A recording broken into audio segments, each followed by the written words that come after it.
My toilet wouldn't stop running, and when I checked the seal, everything looked fine and I couldn't figure it out, so we decided to go ahead and replace it. We're gonna do it with this R&T 3-inch dual flush valve with the top push button. Very easy to do. Don't need to call a plumber or hire a plumber. This is something that you can do yourself if you're halfway handy, so stick around and we'll do it right now. You don't need many tools for this, maybe a wrench or some pliers to help get the tank loose. Otherwise, you'll start with putting a lot of towels down. There will be some water that drips both from the water line as well as from the bowl. After that, you'll want to turn the water off and give the toilet a good flush. You'll also want to get all the excess water out of there so that it doesn't spill all over the floor, or at least most of the water. So I just use a cup and I start pouring it into the toilet. You can also just pour it right down the drain, but in any event, you'll want most of that water out of the bowl. Remove the water line simply by twisting it off. Once you're happy with how much you have out, then you can start loosening the bolts that hold the tank down to the bowl. Sometimes you might need a pliers or wrench, as I mentioned earlier. These are just twist off, so I can just unscrew them by hand. As you'll see, the water starts to pour out of here, so you'll either need a cup or a bowl or some towels to clean it up. But how much comes out is going to depend on how much you left in the bowl. So if you got the majority of it out, you shouldn't have to worry about this too much.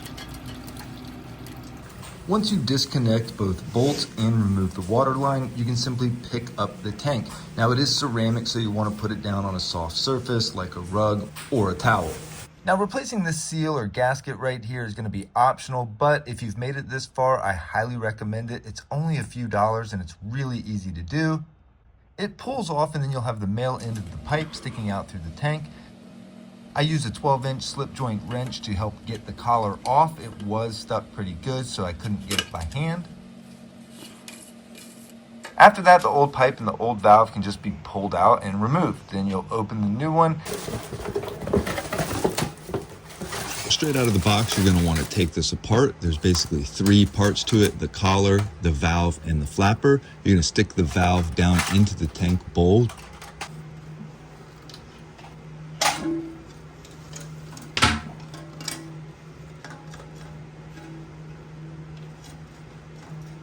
And then tighten the collar. I do recommend using a wrench. Just give it a nice quarter turn once it's snug to make sure that it's nicely fit.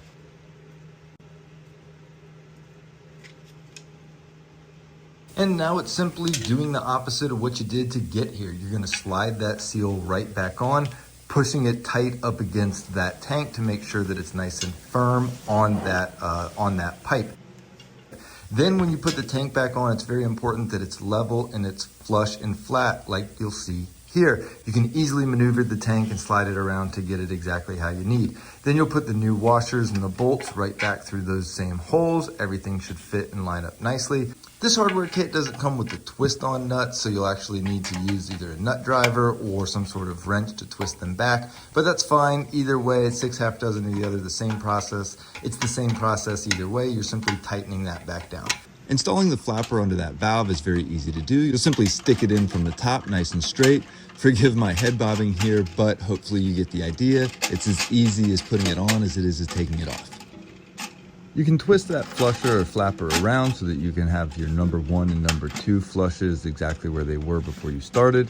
Then you'll want to reconnect the water line, fill it up, and then flush it, test it, make sure everything is good to go.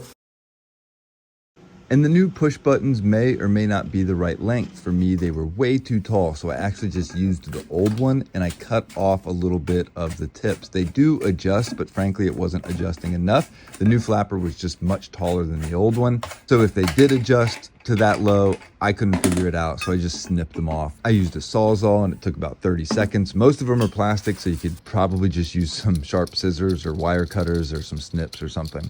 But after that, that's it. It's that easy. Anybody can do this. It's really not that difficult. Reach out anytime with questions or concerns. As always, I hope this was helpful, and I hope you have a wonderful day.